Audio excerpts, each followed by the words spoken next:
Graça e paz da parte de Deus. A lei e a graça conversam. Esse é o tema que nós queremos fazer abordagem agora. A lei e a graça conversam. Nós vamos navegar um pouquinho no oceano da lei e assim também vamos navegar no oceano da graça. Nós vamos encontrar que na Bíblia não há nenhum livro bíblico e nenhuma epístola bíblica que é tão clara ao espelhar num ponto de vista doutrinário acerca da lei e da graça mais do que a epístola de Romanos. A epístola de Romanos, do ponto de vista doutrinário, é tido como a enciclopédia do cristianismo, através da abrangência dos temas abordados pelo apóstolo Paulo a respeito da graça e da lei. É um livro muito sério.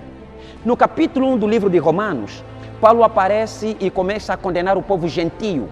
Ele condena o povo gentílico através dos seus pecados. Ele olha para eles e diz que vocês transformaram a verdade de Deus em mentira, mudaram a vossa forma de ser, tornaram-se detratores, vocês se tornaram infiéis através das suas paixões infames.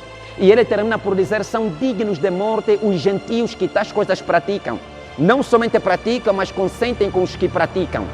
No capítulo de número 2, em vez de ele continuar a confrontar o povo gentio, ele vira para o povo judeu, o povo romano, os saduceus, escribas e fariseus, e também critica o seu pecado. Enquanto Paulo critica o pecado do povo gentio, isso agrada aos fariseus, isso agrada aos escribas, isso agrada aos saduceus, os gregos, os romanos. Mas só que depois, Paulo vira também para o povo judeu e começa também a criticar o povo judeu. Começa a criticar os fariseus, começa a criticar os saduceus, começa a criticar os escribas, já no capítulo 2, dizendo: vocês que pregam, que dizem que não se pode adulterar, mas vocês também adulteram. Vocês que pregam e dizem que não se pode idolatrar, não se pode adorar a outros ídolos, mas vocês também cometem sacrilégio. Mas vocês que dizem que deve se obedecer à lei, mas vocês também quebram a lei. Então, ele confronta o povo do pecado gentio, no capítulo 1. No capítulo 2, confronta o pecado do povo judeu e une eles no capítulo de número 3, olhando para os dois povos e diz: porque todos pecaram e destituídos estão da glória de Deus. Ou seja, o que Paulo está a dizer ali é de que não interessa se você pecou muito ou você pecou pouco. Não interessa a quantidade ou a qualidade do pecado. A resposta é: todos pecaram e destituídos estão da glória de Deus, porque todos vocês são os pecadores. No capítulo de número 4, Paulo vem e ele deixa bem claro que, como todos pecaram e destituídos estão da glória de Deus, a justificação é só pela fé em Cristo Jesus. Ou seja, ele deixa claro que a propiciação feita na cruz de Calvário é o caminho de saída para o pecado, tanto para os gentios, tanto para os judeus, tanto para os gregos, tanto para os romanos, tanto para os fariseus, tanto para os escribas, tanto para os saduceus. Não interessa que classe você faz parte, a resposta é: você pecou e a saída para o teu pecado é pela fé em Cristo Jesus através da obra no Calvário, a saber, a propiciação. No capítulo de número 5 de Romanos, Paulo vem e ele faz dois paralelos, ele apresenta dois paralelos. O primeiro paralelo, ele apresenta Jesus como segundo Adão. Ele fala de Adão como aquele que pecou e depois ele fala Jesus como aquele que venceu o pecado. No primeiro paralelo, que chama Jesus de segundo Adão, ele fala no versículo de número 12 que por causa de um homem o pecado entrou no mundo e assim a morte também. E a morte, através de um homem no qual entrou a morte, a saber, Adão, essa mesma morte passou para todos os homens. Por isso, todos pecaram e são dignos de morte. No versículo de número 18 e 19, Paulo faz uma abrangência de que, assim como o pecado entrou por intermédio de um homem e todos pecaram, e através do pecado entrou a morte, e a morte a partir de um homem passou para todos os homens, assim também é a vida. Através da obediência de um justo, a vida entrou por intermédio de um homem, e essa vida passa para todos os homens que crerem nesse justo, a saber, Jesus, chamado de segundo Adão. Esse é o primeiro paralelo, a primeira abordagem que Paulo faz no capítulo de número 5 de Romanos. A segunda abrangência, o segundo paralelo que Paulo faz, é relativamente à lei e à graça. Ele deixa claro que a lei veio e está estabelecida. Paulo deixa claro que a lei demonstra o nosso pior, ou seja, a lei condena o nosso melhor e a graça salva o nosso pior. A lei demonstra, nos expõe ao nosso pior pecado, mas a graça vem e nos salva do nosso pior pecado. Paulo deixa claro de que o pecado veio para abundar, mas onde abundou o pecado, superabundou a graça. No versículo de número 20, ao versículo de número 21. Devemos pecar para a graça superabundar? Claro que não. Mas o que nós devemos fazer é que a lei nos serviu de caminho para que nós saibamos que, na verdade, isto é pecado. Mas onde abundou o pecado uma vez, a graça superabunda duas vezes. Então ele deixa um paralelo entre a lei e a graça. No capítulo de número 6, Paulo diz assim: já que a lei veio para abundar, ou seja, a lei abundou uma vez, e o pecado, ou seja, a lei abundou uma vez, o pecado nesse caso, e a graça superabundou, onde o pecado abundou uma vez, nós não devemos mais viver, o nosso corpo já não será entregue ao pecado, nem será escravo do pecado. Por quê? Porque fomos resgatados pela graça que superabundou onde a lei ou o pecado abundou uma vez. No versículo de número 14 de Romanos 6, Paulo deixa claro que agora vivemos debaixo da graça. Já não vivemos mais pelo domínio da lei. Não vivemos debaixo da lei. Não andamos na escravidão do pecado novamente. O pecado já não nos domina. O que nos domina agora é a graça. Então, andamos debaixo da graça. No capítulo de número 7, e onde eu vou me apegar um pouquinho, Paulo apresenta uma figura. Ele começa a falar sobre casamento. Ele fala sobre casamento, viuvez e divórcio. Vou repetir. Paulo, no capítulo 7, ele fala sobre casamento, viuvez e divórcio. E ao falar dessa questão, ele pega o casamento, mas não fala propriamente do casamento. Ele pega o casamento como figura. Ele pega o casamento como uma linguagem figurativa que ele usa para falar entre a lei e a graça. Por isso é que no capítulo de número 7, versículo 1, Paulo diz assim: não sabeis vós, irmãos, pois que falo aos que sabem a lei, que a lei tem domínio sobre o homem por todo o tempo que vive, porque a mulher que está sujeita ao marido enquanto ele viver, está-lhe ligado pela lei, mas morto o marido está livre da lei do marido, de sorte que vivendo o marido, será chamada adúltera se for de outro marido, mas morto o marido, livre está da lei, e assim não será adúltera se for de outro marido. E ele deixa bem claro no versículo de número 4. Assim, meus irmãos, também vós estáis mortos pela lei, pelo corpo de Cristo, para que sejais de outro daquele que ressuscitou de entre os mortos, a fim de que demos fruto para Deus. E ele continua a bradar a respeito disso. O que é que Paulo está a dizer? Ele fala do casamento como uma linguagem da lei e a graça. O que é que Paulo está a dizer aqui? É o seguinte: nós estamos mortos. Nós estamos mortos pela lei, que é o primeiro casamento, para nos casarmos com a graça, que é o segundo casamento, e isso só é possível, nós nos casarmos com a graça quando nós estamos divorciados, estamos separados, quando o nosso ex-marido, chamado lei, morre. Se a lei é mortificada, a lei é neutralizada, a lei é abolida em nós, então nós divorciamos-nos do antigo casamento, porque a lei morre em nós, e no versículo de número 4, 5, 6, ele deixa claro que a lei morreu no Calvário, quando Jesus disse estava consumado. A lei morreu no Calvário. Então, quando nós permitimos que a lei morra no Calvário, através da nossa rendição, da nossa conversão a Cristo Jesus, nós estamos a mortificar a lei. E quando nós mortificamos a lei, nós vamos nos entregar ao novo casamento, que é a graça. A partir do momento que nós nos entregamos à graça, nós estamos a dizer de que o antigo casamento em nós está morto. Ou seja, já não estamos casados com a lei, mas agora estamos casados com a graça. É o que Paulo está a dizer. São dois casamentos. Ou você casa com a lei, ou você casa com a graça. Agora, se você decidir casar com a graça, obrigatoriamente a lei tem que morrer em você. A lei tem que ser cancelada em você. A lei tem que ser abolida em você. A lei tem que ser transtornada em você, tem que ser invalidada em você. E quando a lei passa por os processos de invalidação, você está apto para ter que entrar a um novo casamento, a saber, a graça. Nós só temos a graça quando a lei em nós é mortificada. É isso que Paulo está a dizer. E o nosso tema é a lei e a graça conversam. Vamos lá, João capítulo de número 8. João capítulo de número 8. Aqui nós vamos encontrar uma conversa entre a lei e a graça. João capítulo de número 8, começando do versículo de número 1 até o versículo de número 11, nós vamos encontrar um episódio, um cenário, uma história verídica, uma história absoluta, verdadeira que aconteceu. Jesus estando no templo, ensinando os fariseus, ou seja, não os fariseus, mas ensinando o povo que encontrou ali. Assim diz a Bíblia no versículo 1 até o versículo 2, que vinha um povo, Jesus chegou cedo, de manhã, muito cedo no templo, e vinha povo e Jesus ensinava a esse povo. E enquanto Jesus ensinava a esse povo, trouxeram-lhe os escribas e os fariseus uma mulher flagrada, achada, encontrada no ato de adultério. Ou seja, não ouviram dizer que a mulher adulterou. Os fariseus apanharam ela no verdadeiro ato do adultério.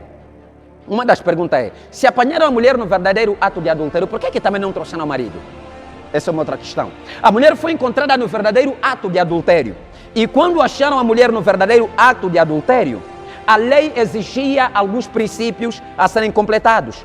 Tinha alguns princípios. A lei de Moisés já estabelecia, a lei já ditava uma sentença a respeito de quem fosse flagrada no ato de adultério, ou de quem fosse flagrado no ato de adultério. A salvação desta mulher era simplesmente porque os fariseus e os escribas tinham sede autêntica para terem que chegar e ter que testar, provocar Jesus, em prol de terem que flagrar Jesus no erro. Eles queriam muito que Cristo fosse flagrado em um erro. Então, essa sede que os fariseus e escribas tiveram é que fez com que eles pegassem a mulher e usassem a mulher como objeto de testamento, ou objeto para usar a mulher, objeto de testar Jesus. Então, esse objeto que foi usado para testar Jesus, no qual é a mulher, é ali onde consistiu a salvação daquela mulher. Se os fariseus e escribas não tivessem usado aquela mulher como objeto para provocar, para testar Jesus, essa mulher teria morrido. Por quê? Porque a lei já estabelecia de que toda pessoa que fosse achada em ato de adultério, toda pessoa que tivesse prova de que essa pessoa cometeu esse tipo de erro, a sentença já estava ditada, a sentença já estava liberada, que essa mulher tinha que ser apedrejada, essa mulher tinha que morrer, essa mulher não tinha que viver, tinha que morrer, já estava tudo estabelecido. Mas a graça aparece. Na última hora, a graça aparece e doa-se para salvar a vida de alguém. E é nisso que nós queremos falar. O que nós precisamos entender nesse episódio todo, se calhar você já ouviu, mas eu lhe garanto que sempre Deus tem alguma coisa nova para falar com todos nós. O que vamos encontrar nesse episódio e precisamos entender numa primeira instância é de que a mulher achada no ato de adultério representa nós, todos pecadores. A mulher representa todos os pecadores, representa a nós. A Bíblia diz em Romanos 3:23, porque todos pecaram e destituídos estão da glória de Deus. Cristo nos flagrou no pecado. Cristo nos encontrou no pecado. Cristo nos achou, nós estando mergulhados em pecado. Por isso é que Paulo disse, estando nós em nossos delitos e pecado, Ele desceu para nos salvar. A mulher representa nós todos, os pecadores. Romanos capítulo de número 3, versículo de número 10, a Bíblia diz, porque não há um justo sequer na face da terra. Eclesiastes capítulo de número 7, versículo de número 29, a Bíblia diz que Deus fez bem o homem, mas o homem procurou buscar muitos artifícios para si mesmo. O homem procurou buscar muitas invenções para si mesmo, e através das invenções que o homem foi buscar, se tornou pecador. O livro de Salmos capítulo 14, versículo de número 1 até 3, a Bíblia diz que Deus olhou na terra para dentre os filhos dos homens, se porventura encontrasse alguém que buscasse a Deus. Na verdade, ninguém busca a Deus, porque todos pecaram. O que quer dizer, na terra não há justo nenhum, e não houve justo nenhum, se podemos colocar assim. Deus olha para a terra e não achou justo nenhum, suficiente para ter que salvar o outro irmão. Por isso é que, estando nós em delitos e pecado, Ele desce para nos salvar. Ou seja, a lei nos flagrou no pecado. A lei nos flagrou, nos achou, nos tomou, nos encontrou no pecado. A lei nos encontrou no pecado. E a graça se manifestou. Os fariseus e escribas representam a lei. Fariseus e escribas representam a lei. Tudo porque os fariseus eram os detentores da lei. Eram os analisadores da lei, aqueles que são os intérpretes da lei, os aplicadores da lei. Eles analisavam, interpretavam e aplicavam a lei. Eram os homens disso. Agora, os fariseus e escribas representam a lei. Jesus não representa a graça. Jesus é a graça manifestada de Deus no meio dos homens. Jesus é a nossa graça. Jesus é a graça de Deus manifestada para nós. Então ele se torna a nossa graça. Aquele que veio para nos agraciar com a graça de Deus Pai. Se a mulher representa os pecadores, que somos nós, os fariseus e escribas representam a lei, que veio para nos condenar, e Jesus é a graça que veio para nos salvar da condenação da lei, do pecado, isso significa o quê? Isso significa que, no versículo de número 3, neste episódio, tudo aquilo que os fariseus fizeram para com Cristo era a lei conversando com a graça a respeito de ti e a respeito de mim. Tudo que os fariseus conversavam com Cristo era a lei falando. E tudo que Jesus respondeu era a graça falando. Tudo que os fariseus fizeram era a lei fazendo. E tudo que Jesus fez era a graça fazendo a nosso respeito. Se essa mulher foi salva, então a graça veio para nos salvar. E ainda que a lei nos encontre no verdadeiro ato do pecado, a graça se manifestar na nossa vida, há poder na graça para sermos salvos. No versículo de número 3 de João capítulo de número 8, a Bíblia diz assim: porém, ou seja, versículo de número 3, e os escribas e fariseus trouxeram-lhe uma mulher apanhada em adultério. O que os escribas queriam fazer nesse ponto? Trouxeram ela para quê? Trouxeram a ela para acusar Jesus. A Bíblia é clara em dizer para acusar Jesus. Então a primeira coisa que está acontecendo aqui é que os escribas e fariseus flagraram a mulher no ato de adultério, apanharam ela no ato de adultério e levaram a Cristo para testar Jesus. Quem está a trazer a mulher são os escribas, são os fariseus. Os escribas e os fariseus, principalmente os fariseus, eles eram o movimento religioso mais poderoso na época de Jesus. As 72 cadeiras do templo, da sinagoga, era composta pelos fariseus. Eram homens, quando estamos a falar de escribas e fariseus, estamos a falar daqueles que são os intérpretes da lei, aqueles que escrevem e aplicam a lei, aqueles que têm poder de ditar uma sentença, aqueles que são os juízes. Agora me diz uma coisa, se aqueles que são os juízes da época, aqueles que são os movimentos mais poderosos, aqueles que escrevem a lei, aqueles que ditam a lei, aqueles que analisam a lei, é que pegaram a mulher, é que flagraram a mulher e lhe levaram a Cristo, flagraram ela e lhe levaram a Cristo, isso significa o quê? Significa que não há escapatória para essa mulher. Isso quer dizer que essa mulher não tem como ela escapar. Então, eles sabiam, os escribas quando trouxeram a mulher a Cristo, sabiam, a lei estava na ponta da língua. Eles não é que trouxeram a Cristo porque não sabiam o que fazer. Eles sabiam o que fazer. Mas todavia trouxeram para terem que acusar a Cristo, para testar a Cristo. Então essa é a motivação séria. Eles trouxeram para ver onde é que Cristo vai errar, para ver se que Cristo vai contradizer-se a Ele mesmo diante dessa causa. Isso é que motivou os escribas e fariseus a trazerem essa mulher a Jesus.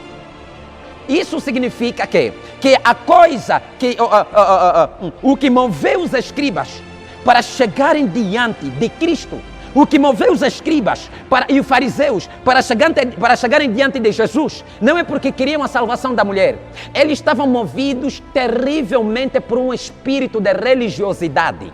E isso só nos mostra que a religião, mais do que outra coisa, só sabe acusar.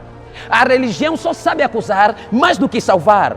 A mulher achada no ato de adultério para vir testar Jesus em prol de ver se é que Jesus erre através do espírito de religiosidade enchido neles para ter que acusar Jesus e, acima de tudo, chegarem diante de Cristo e agir daquele jeito, mostra-nos que a coisa que a religião mais sabe fazer é acusar. E por sua vez, a graça se levanta em vez de acusar. A graça se levanta e vem e abre uma porta de saída, de recuperação, abre uma porta de restauração, de milagre, abre uma porta para quem precisa ser salva, para quem precisa ser salvo. Nós estamos aqui por causa da graça. Você que me ouve, estás ali me ouvindo agora por causa da graça. Se não fosse a graça, você não estaria ali me ouvindo. Você só me ouve por causa da graça. A partir do momento que você pensa que o que você é e o que você faz, o que você tem, onde você vai, é por causa de ti, você está fora da graça. Nós só estamos aqui por causa da graça. A graça está a dizer para nós, tudo temos para sermos acusados, mas todavia a graça nos tem defendido, a graça nos tem levantado, nos tem justificado, nos tem restaurado, nos tem aberto uma porta para o milagre. Só estamos aqui por causa da graça. Isto é no versículo 3. No versículo de número 4, vamos encontrar um outro motivo. Para além da acusação, vamos encontrar um outro motivo. Versículo de número 4 está a dizer: e pondo-a no meio, disseram-lhe: mestre, esta mulher foi apanhada no próprio ato de adultério. A Bíblia diz: e pondo-a no meio. E pondo-a no meio. Esse ponto é muito sério. O que quer dizer, para além de procurar acusar Jesus, o que os fariseus queriam era expor, era uma exposição pública do pecado da mulher. O que os fariseus e a escriba queriam era expor a mulher publicamente. Eles queriam uma exposição, colocar a pessoa ao relento, ao pecado, ao público. Publicar, dizer: essa cometeu, você errou. Está aqui o pecado da mulher, está aqui o pecado do homem, está aqui o pecado dela, está aqui o pecado dele. Mais do que acusar, também queriam era expor a mulher. Porque isso, a graça sabe, ou seja, a lei sabe fazer melhor. A lei sabe expor as pessoas. Por isso é que você vai encontrar que a graça não expõe ninguém. A graça não expõe ninguém. Para que a graça, como a graça não expõe ninguém, a graça não esconde nada. A graça confronta a pessoa pelo amor. Uau! A graça confronta o pecador através do amor. Porque a graça não expõe absolutamente ninguém. O que estamos a dizer é que o que estamos a dizer é de que a lei, ela precisa te expor. Eu preciso te expor. Eu preciso expor o teu pecado para guardar o meu pecado. Isso é lei. Eu preciso expor a tua vergonha para guardar a minha vergonha. Isso é lei. As pessoas que se levantam para te expor, elas se levantam para te expor porque elas acham que te expondo o pecado dela vai ser guardado. Porque isso é típico de fariseu. Isso é típico de fariseu. Era isso que os fariseus faziam. E é isso que a lei faz. É isso que a lei ordena. Eu preciso expor o pecado dela para que o meu pecado seja escondido. Eu preciso colocá-lo à vergonha para que a minha vergonha seja escondida. A graça, quando vem, ela te constrange. A graça te mexe, te contorce, te retorce, te distorce. A graça te coloca no avesso. A graça te estraçalha por dentro, mas ninguém vê. Por quê? Porque a graça não precisa expor ninguém. A graça não precisa esconder ninguém. E como a graça não esconde ninguém, a graça vem e te confronta com a verdade, mas no seu interior. A graça fala com você por dentro. Sem te expor, você sente vergonha de si mesmo. Sem te expor, você chora no seu quarto. Sem te expor, você derrama lágrimas por causa do teu pecado. Mas o que é que a lei faz? A lei faz completamente o oposto disso. A lei faz completamente o oposto disso. A lei faz completamente o oposto disso. Para envergonhar as pessoas. O ato de apedrejamento que lhe colocaram no meio, a lei mandava o quê? O ato de apedrejamento era feito de uma forma muito bem organizada. Mas vamos falar lá em frente. Não vamos falar agora. Vamos falar no próximo ponto. O ato de apedrejamento não era feito de uma forma aleatória. Tinha princípios bem organizados para ter que estabelecer o ato de apedrejamento. Por isso é que colocaram a mulher no meio. Na lei ou na religião, eu preciso te expor para que você possa me expor. A graça não precisa expor absolutamente ninguém. Não há ninguém que a graça precisa se levantar para expor essa pessoa. Não há. Por isso é que elas, quando colocaram a mulher, queriam colocar a mulher ao público. Olha, tem pessoas que só estão à espera para você errar, para te colocarem o teu pecado ao público. Tem pessoas que só estão a esperar qual é o momento que ele vai cometer um erro, para aproveitar-se do erro e colocar o seu erro ao público. E quando essa pessoa coloca o seu erro ao público, ela fica como se fosse a pessoa mais santa. Cuidado se você tem alguém que vem para te contar erro de outras pessoas. São pessoas perigosas que sentam com alguém para contar erro de outras pessoas. Isso é típico de fariseus. Expor os outros. A pessoa não está. Você está falando do erro dessa pessoa com outra pessoa. Por quê? Você está a ser escriba. Está a ser fariseu. Você está vivendo a lei. Ainda não divorciaste o marido que você teria divorciado, a saber, a lei. Para casar com o novo marido, a saber, a graça. Você ainda não divorciou a lei para casar com a graça. Por isso é que você senta na roda para falar mal de outras pessoas, para expor o pecado dos outros, para expor os erros dos outros. Por quê? Porque você pensa que expondo o pecado dos outros, você está se preservando do seu próprio pecado. Expondo os outros à vergonha, você está se guardando como a pessoa mais reta, a pessoa mais vista, a pessoa mais certa. E isso é que é típico de fariseu. Os fariseus é que vivem fazendo isso. E está errado. Não é bíblico. É antibíblico. Cuidado se você é esse tipo de pessoa. Cuidado se você tem um amigo de gênero. Se você tem um amigo, uma amiga que senta contigo para te contar erro de outras pessoas. Você está na roda de escarnecedores. Você está junto com um fariseu. Nega esse tipo de pessoas que se levantam para expor a outras pessoas. Por isso eu não sou a favor de pregadores que o púlpito se transformou em um lugar de desabafo, frustração e desespero. Porque o que mais sabem fazer no púlpito é mencionar o nome dos outros homens de Deus. Não vive com ele, não faz nada. Fica mencionando o nome de outros homens de Deus. Falso, é falso, é falso. Se ele é falso, prega a verdade. Através da verdade o povo vai despertar. O povo desperta através da verdade. O povo não desperta em você ficar no altar e começar a mencionar o nome dos falsos, dos falsos. Não é isso que vai salvar o povo. O que vai salvar o povo é pregando a verdade. Pela verdade pregada, o povo saberá se é falso ou verdadeiro. Por isso é que muitos, mesmo pregando, o fulano é falso. O fulano é falso, a igreja dele continua cheia. Ele continua a fazer milagre que você não faz. Por isso é que mesmo pessoas se levantando, o Eliseu Agostinho é falso, o Tony Calado é falso, não sei o que é falso, tem aquela igreja é falsa, tem aquela aí é falso, altamente perigoso, o apóstolo Horácio é falso, não sei o que, mas uma coisa é verdade, as igrejas dele continuam cheias, eles continuam a fazer milagre, Jesus continua usando eles ainda continuam a trabalhar, porque você ainda não entendeu que o que interessa não é ser típico de fariseu, você está sendo um típico de fariseu, ficar a expor os erros, o pecado dos outros. Há pessoas que só estão à espera. Qual é o dia que o profeta Tony Calado vai cometer uma borrada para lhe colocar nas mídias? Há pessoas que só estão à espera. Qual é o dia que o profeta Beni vai cometer um erro para lhe colocar na mídia? Qual é o dia que o Eliseu Agostinho vai colocar um erro, vai fazer um erro para lhe colocar na mídia? Quando é que o apóstolo Horácio vai cometer um erro para lhe colocar na mídia? Quando é que o profeta Média Joe Rodrigues vai cometer um erro para lhe colocar na mídia? As pessoas que só estão à espera, os erros dos homens de Deus para colocar na mídia, para expandir, para sentar, para conversar, para formar uma pregação a respeito disso. Isso é ser típico de fariseu. Eu não preciso saber o erro do irmão para pregar. A Bíblia é suficiente para pregar. Eu não preciso saber quem está fazendo o certo ou errado para pregar. Eu preciso saber a verdade que a Bíblia me revela para pregar. Para que o povo se convirta, não precisa saber o erro do irmão ou da irmã. Para que o povo se convirta, só precisa saber a verdade que a Bíblia revela. A Bíblia é o ponto de partida. A Bíblia é a bússola. A Bíblia é o norte do cristão. E o que o cristão precisa saber, para saber a verdade, não é o erro de ninguém. É o erro que a Bíblia apresenta. É aquilo que a Bíblia fala. O que a Bíblia fala é suficiente para acreditar ou desacreditar a um homem de Deus, para saber ou deixar de saber se o homem de Deus é de Deus ou o homem de Deus é do diabo. É suficiente. É suficiente. Nós não precisamos ser típicos de fariseu. Vamos lá. Versículo de número 5. Vamos encontrar que eles queriam testar Jesus. Os fariseus fazem isso para testar Jesus. Fariseus fazem isso para testar Jesus. Vamos lá. Versículo de número 4 diz assim. Ou seja, 5, versículo 5. E na lei nos mandou Moisés que as tais sejam apedrejadas. Tu, pois, que dizes? Uau! Os fariseus e as escribas chegaram e disseram, Jesus, a lei nos diz que nós temos que apedrejar. Mas o que é que você nos diz? Olha, seus fariseus representam... Jesus of Nazareth. Vamos chegar lá. A questão aqui não era só saber o que fazer.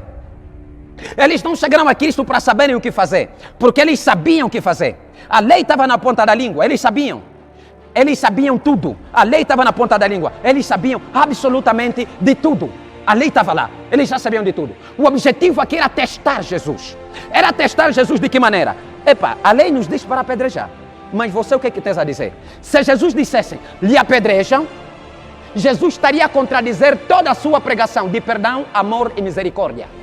Toda a pregação de Cristo relativamente perdão, amor e misericórdia cairia por terra. Por quê? Porque ali Jesus não estava a exercer perdão, não estava a exercer misericórdia, nem estava a exercer amor. Se Jesus dissesse, não lhe apedrejam, Jesus estaria a ser um conivente, da lei. Estaria a entrar numa obstrução da lei, numa transgressão da lei. Ele estaria a ir contra a lei. Logo, Jesus teria sido condenado por contrariar a lei. Está a contrariar a lei. E numa época que Jesus ainda não morreu para ressuscitar, então o testamento da lei estava em vigor, Jesus não poderia contrariar a lei. Agora estava entre a espada e a parede, o que ele vai fazer? Vou dizer-lhe apedrejam? Eu vou contradizer o que eu já preguei. Vou dizer, não lhe apedrejam, vou contrariar a lei e, segundo a lei, sou digno de ser acusado no lugar da mulher e me matarem até com pedras, porque também estou errado. Agora, o que é que eu vou ter que fazer? Jesus tinha que ter alguma coisa para fazer. Jesus tinha que seguir um passo. Jesus tinha que ter uma saída. Agora a pergunta é, em que grupo você está? Oh, Jesus, em que grupo você está? Você precisa estar em um grupo. A pergunta é, em que grupo você está? Porque você precisa estar em um grupo. Você não pode ficar sem grupo, você precisa estar em um grupo. A pergunta é, em que grupo você está?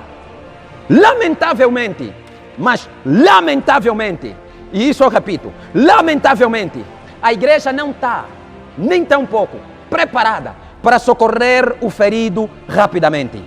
A igreja não está preparada para socorrer o ferido rapidamente. Lamentavelmente. Se o bêbado entrar na igreja, se uma mulher mal vestida entra na igreja, se um mendigo entra na igreja, um homem mal vestido entra na igreja, um bêbado entra na igreja, o que é que a igreja faz? A igreja chota, a igreja não abraça, a igreja expulsa, a igreja fofoca. Os cristãos hoje em dia, quando vê alguém mal vestido, a primeira coisa que faz é condenar.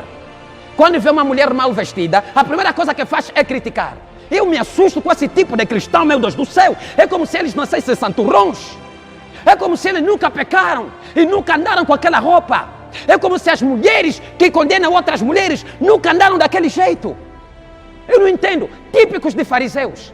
Por isso é que Deus, ou Jesus, quando chamou Pedro, disse: Pedro, quando te converteres, ajuda os teus irmãos. Hein? Fala com os teus irmãos. O que Jesus está dizendo aqui? Está vendo o que você está fazendo agora? Amanhã você já não fará. E quando você vê as pessoas que estão a fazer o que você está a fazer agora, você tem que agir conforme eu estou agindo contigo. Não age diferente. Age conforme eu estou agindo contigo. É do jeito que você tem que agir. O típico de fariseu não tem tempo, não tem paciência. Uma igreja, eu conheço igrejas que alguém quando vem mal vestido não entra. Tem requisitos de veste para entrar na igreja. Puxa, que tipo de igreja é essa? Tem requisitos de coisas para que aquela pessoa seja considerada cristã. Há pessoas que não têm os outros como cristão, porque discordam com determinados pontos que eles creem. Típicos de fariseu. Típico de fariseu.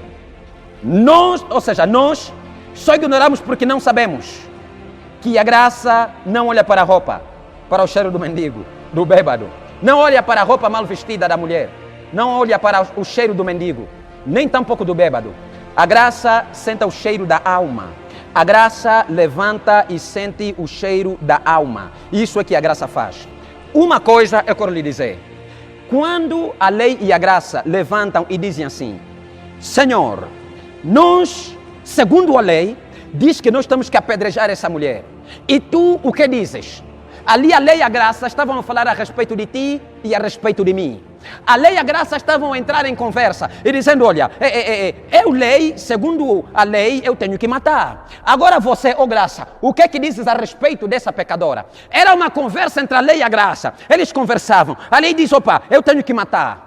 A graça, ó graça, o que é que você tem a dizer? É a mesma coisa alguém chegar, a lei chega e diz: oi, eu mulher que tira 4 gravidezes, eu tenho que matar, porque essa já não é cristã, eu tenho que matar. Mas ó graça, o que é que você tem a dizer? Um bruxo que matou não sei quantas pessoas, eu também tenho que matar essa pessoa, ele levar no inferno, diz a lei. Mas ó graça, o que é que você tem que fazer? Pergunta a lei, a graça.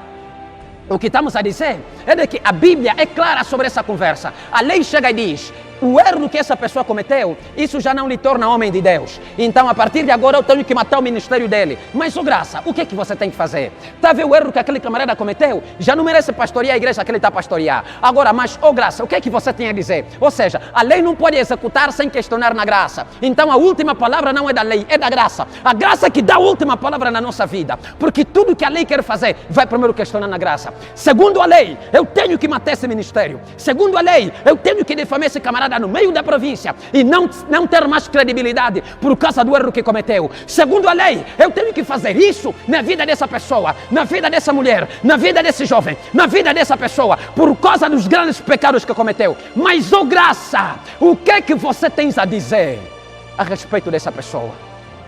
Deixa eu te dizer uma coisa. A lei diz que Zaqueu não pode entrar dentro de casa. A lei diz que Zaqueu não pode entrar dentro de casa, mas a graça chega e diz: Jesus, entra na casa de Zaqueu, passa lá a noite. dorme lá e salva aquela família. A lei diz que o leproso não pode conviver socialmente, mas a graça chega diante do leproso e diz: seja limpo, volta a conviver socialmente. A lei encontra o ferido caído no caminho e ultrapassa. A graça encontra o ferido no caminho, desce do cavalo, coloca o azeite, tira o doente, leva-o no hospital, paga e ainda deixa a palavra: eu vou, mas voltarei. Quando eu voltar, se ainda assim faltar, eu vou pagar a diferença. A lei olha para o ladrão na cruz e diz: crucifica-o. Mas a graça olha para o ladrão e diz: ainda hoje estarás comigo no paraíso. Ainda hoje estarás comigo no paraíso. O que é que isso quer dizer? Nesse dia que a lei e a graça estavam a conversar, eles estavam a conversar a respeito de mim e a respeito de ti. Quando a lei pergunta a Cristo: o que é que você tens a dizer? Era a lei perguntando na graça: o que é que você tem a dizer a respeito dos pecadores na terra? O que é que você tem a dizer a respeito do Dinho na terra? O que é que você tem a dizer a respeito da Geni na terra? A respeito da Nicita na terra? O que é que você diz a respeito do Júlio na terra? O que é que você diz a respeito do Antônio na terra? Eu quero que você me diga alguma coisa. O que é que você tem a dizer a respeito desse povo pecaminoso que está na terra? Se nós lhes flagramos, lhes apanhamos, lhes pegamos a pecar, estão no pecado, o que é que você tem a dizer? A graça dá uma resposta a respeito dessas perguntas que até hoje os típicos de fariseus e escribas hipócritas continuam a fazer. Antes de te dizer a resposta da graça, ouça-me bem.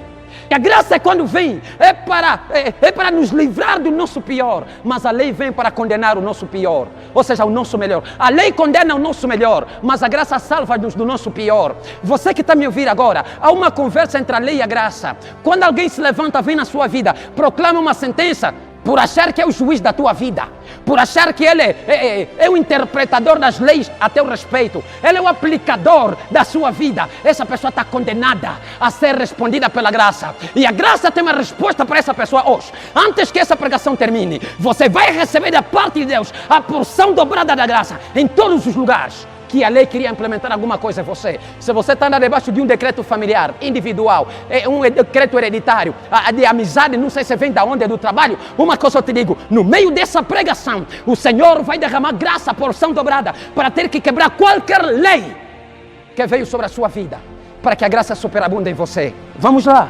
Neste dia, versículo número 6. Vamos lá, versículo número 6. Está dizendo assim: isto diziam eles, tentando para que tivessem de que o acusar.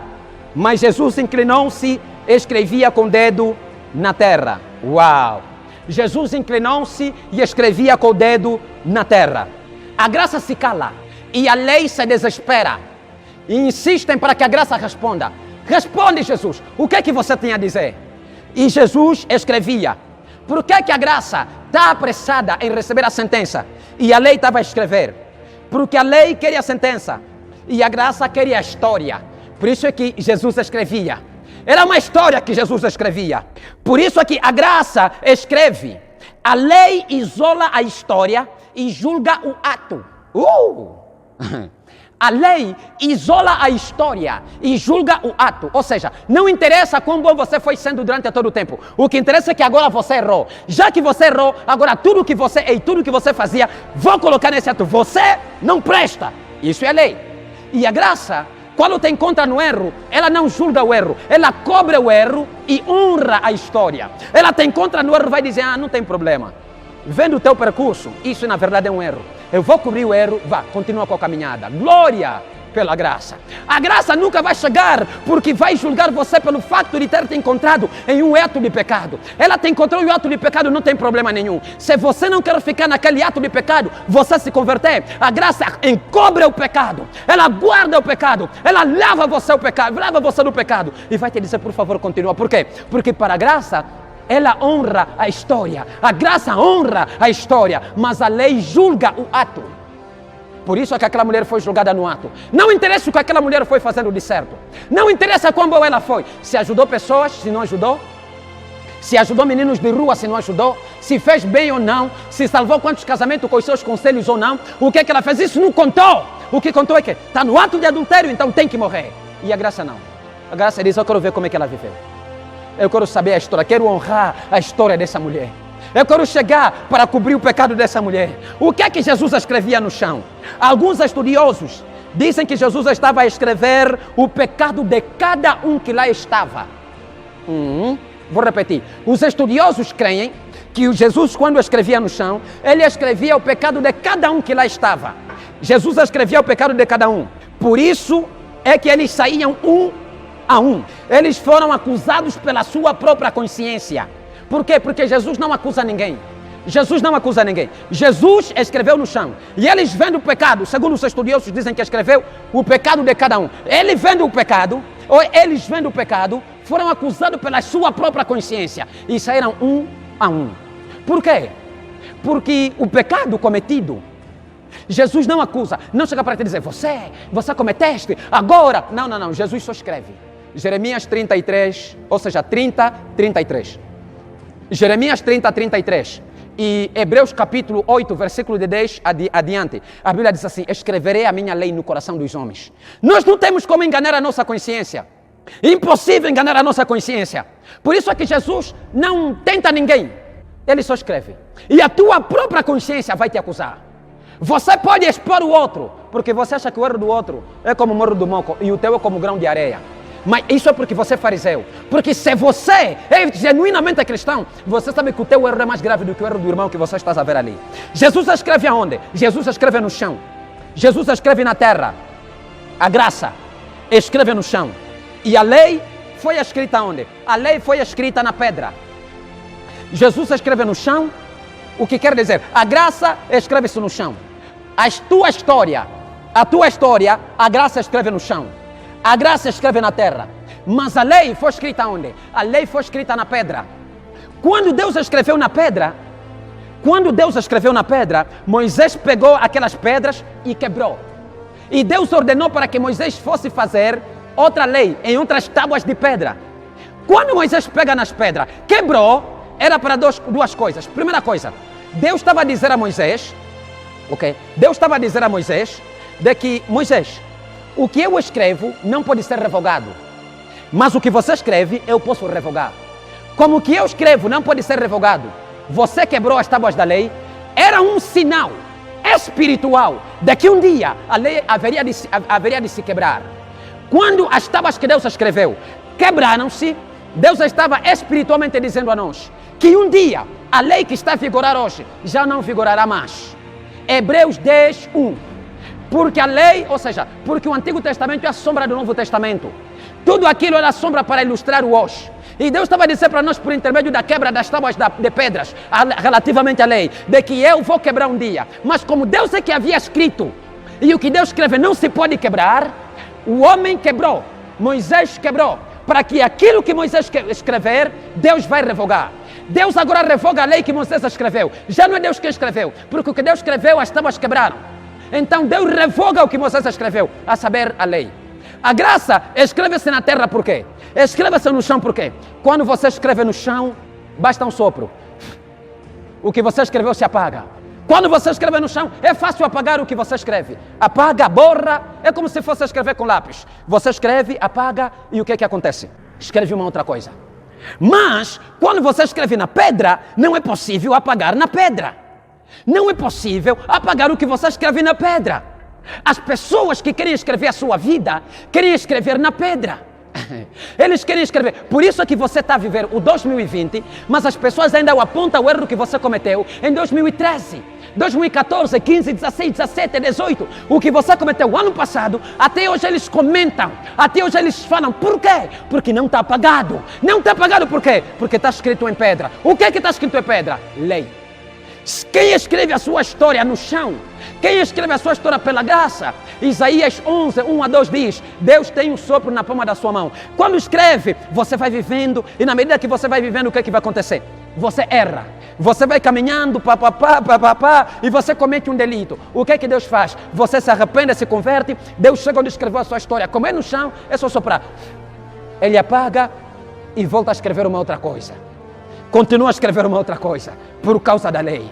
Eu ordeno que em nome de Jesus, sim, repito, com autoridade profética, ordeno que em nome de Jesus, toda pessoa que tem escrito a sua vida em pedras, toda pessoa que tem escrevido a sua vida na lei, seja envergonhada em nome de Jesus.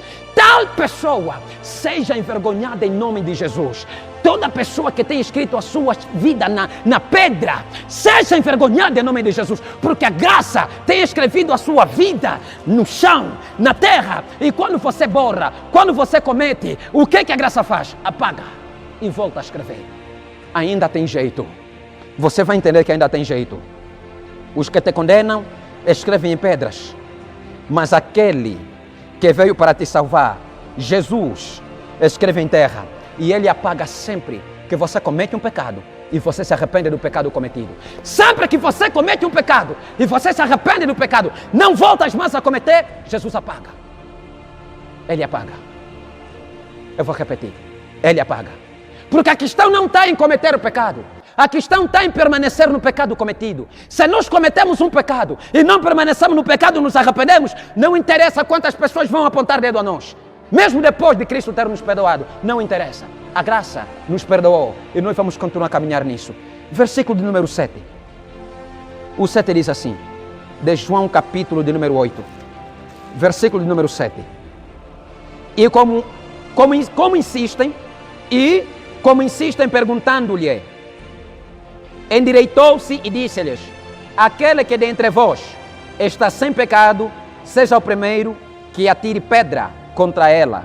Uau! Depois de escrever no chão, ele diz, aquele que dentre vós está sem pecado, por favor, que atire a primeira pedra. Que atire a primeira pedra. Por que Jesus disse isso?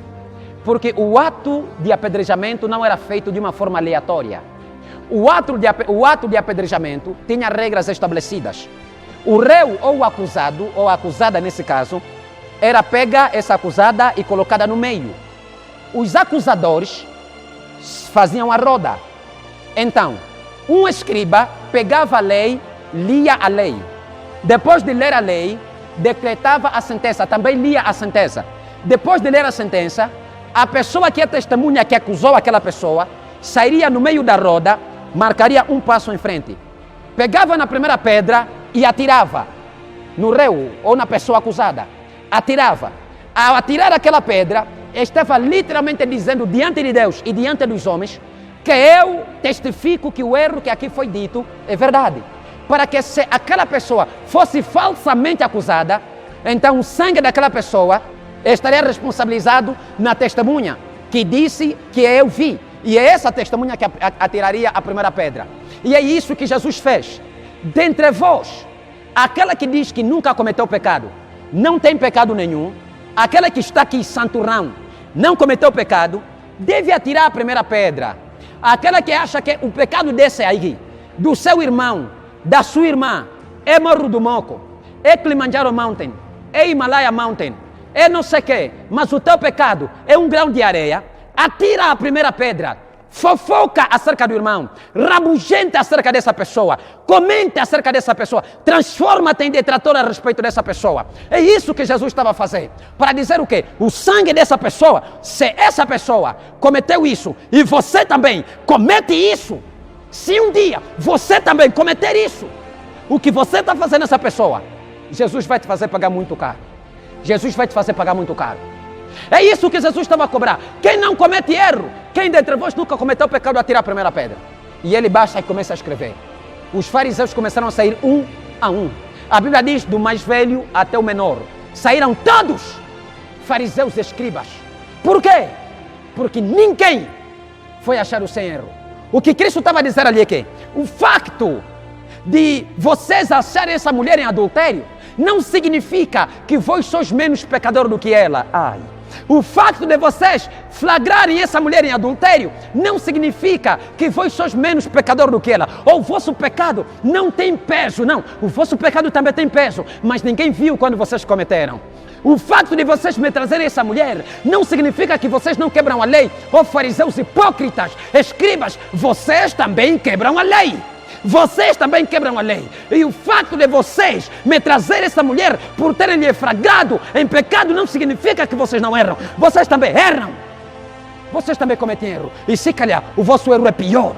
Alguém que se levanta e fala mal do pastor, fala mal do irmão, fala mal da irmã, fala mal do irmão em Cristo, não significa que essa pessoa é perfeita. O fato de você não ver o erro da pessoa que está te contando o erro de outra pessoa, não significa que aquela pessoa não erra.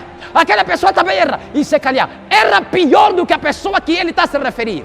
Mas como o erro não foi visto, então ele aproveita-se, contando o erro dos outros, fazendo assim, aparecendo-se ele como perfeito. Mas enquanto é a pior pessoa que mais peca.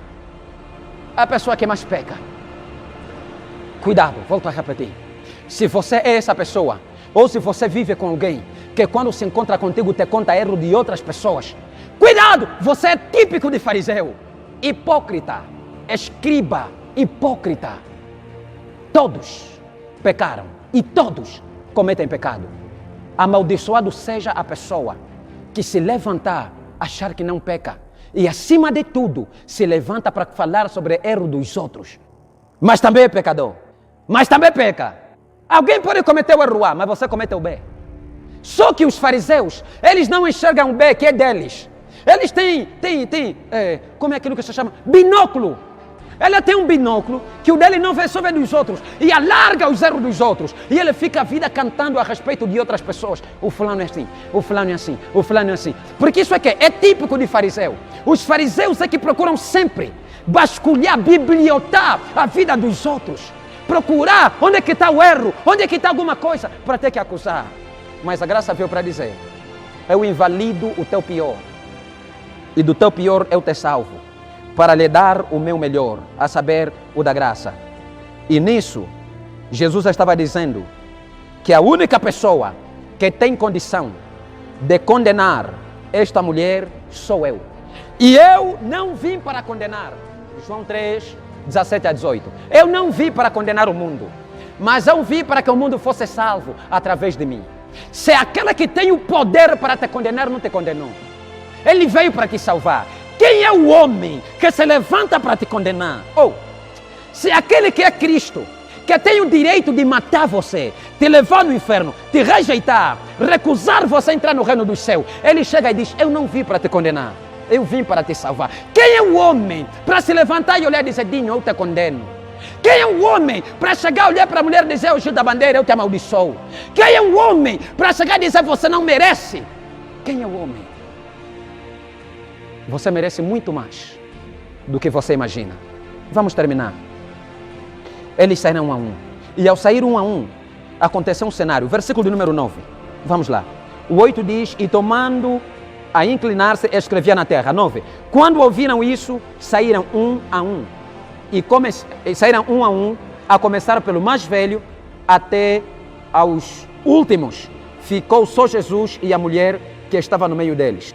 E quando ficou só Jesus, o 10 diz, e endireitando-se Jesus e não vendo ninguém mais do que a mulher, disse-lhe, mulher, onde estão aqueles teus acusadores? Ninguém te condenou?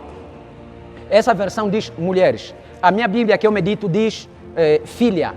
A Bíblia que eu medito diz filha. E essa versão diz mulher, mas a Bíblia que eu medito diz filha. A outra versão. Eu não medito nessa Bíblia. A Bíblia minha de estudo diz filha. Esse é o único versículo que nós vamos encontrar até na Bíblia original, em toda a Bíblia. Esse é o único versículo que nós vamos encontrar Jesus olhando para uma mulher, ele é chamado de filha.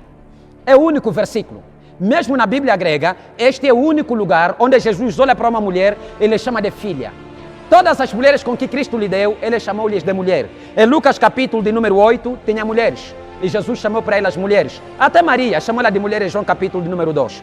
Em Lucas capítulo de número 7, Jesus chamou ela de mulher. Nós vamos encontrar até em João capítulo de número 4. Jesus olha para a mulher samaritana e ele diz mulher. Este é o único capítulo e versículo que nós vamos encontrar Jesus olhando para a mulher e dizendo-lhe filha. O que é que isso revela? Isso mostra para nós que a paternidade está revelada ali. O pai estava presente diante dessa situação.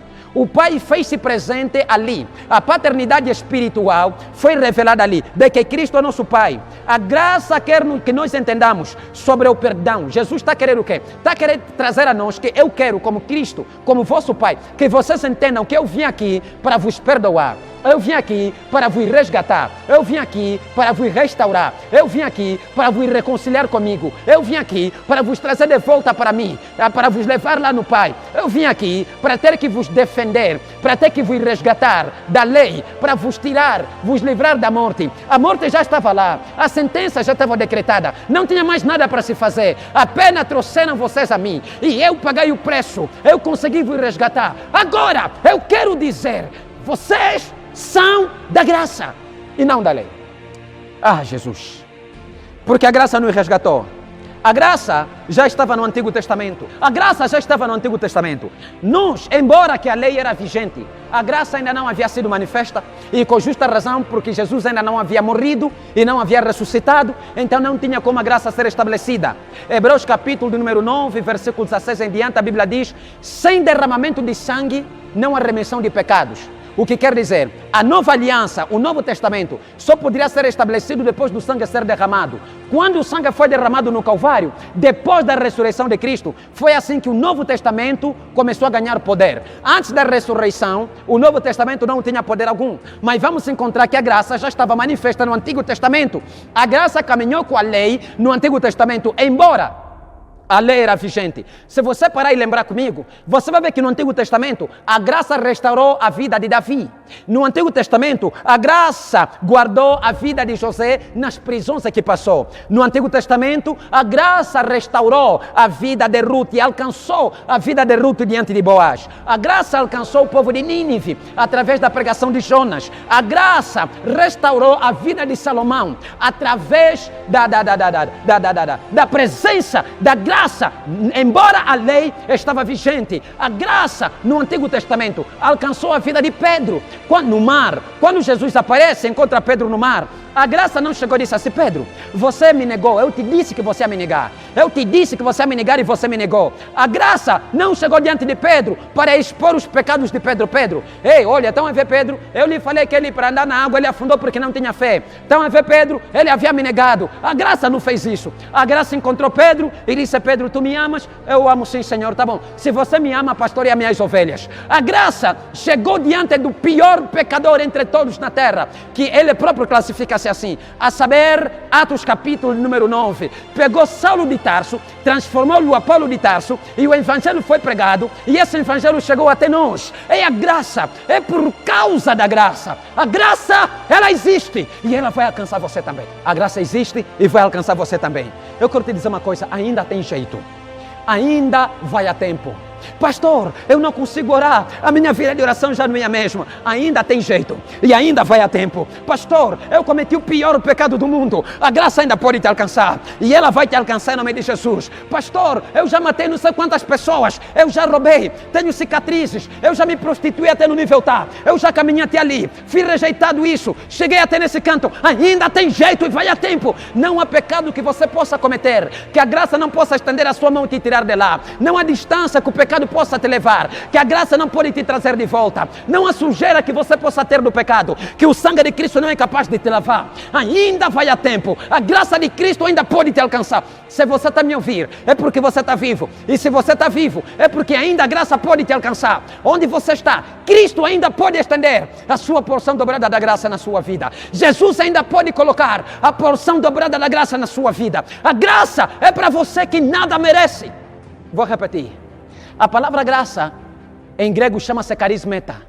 Carismeta significa favor imerecido, ou seja, a graça é para aquelas pessoas que nada merecem. Então, sempre que você estiver a dizer: Senhor Jesus, essa não merece nada, porque cometeu isso e aquilo, você está literalmente dizendo a Deus: Senhor, a pessoa que precisa, que merece a sua graça é essa. Por quê? Porque a graça é um favor imerecido, ou seja, é para pessoas que nada merecem. Então, aquelas que nós olhamos e dizemos: você nada merece, nós estamos a dizer: Deus, a pessoa que merece a tua graça é essa. Se você merece alguma coisa, eu não estou a falar contigo, mas Jesus está a falar comigo e está a falar com aquela pessoa que nada merece, porque já estava condenado à morte. Jesus está falando com a pessoa que nada merece, porque já estava tudo feito, o plano já estava tudo organizado. Jesus está falando com a pessoa que nada merece, porque já não podia ir mais a lado nenhum. E Deus está dizendo, eu quero usar você para alguma coisa. Pastor, a minha vida espiritual não está boa, a graça vai restaurar. Em nome de Jesus, você vai começar a sentir coisas diferentes. Através da graça, se você voltar da parte do Pai. O problema não é pecar, o problema é permanecer no pecado.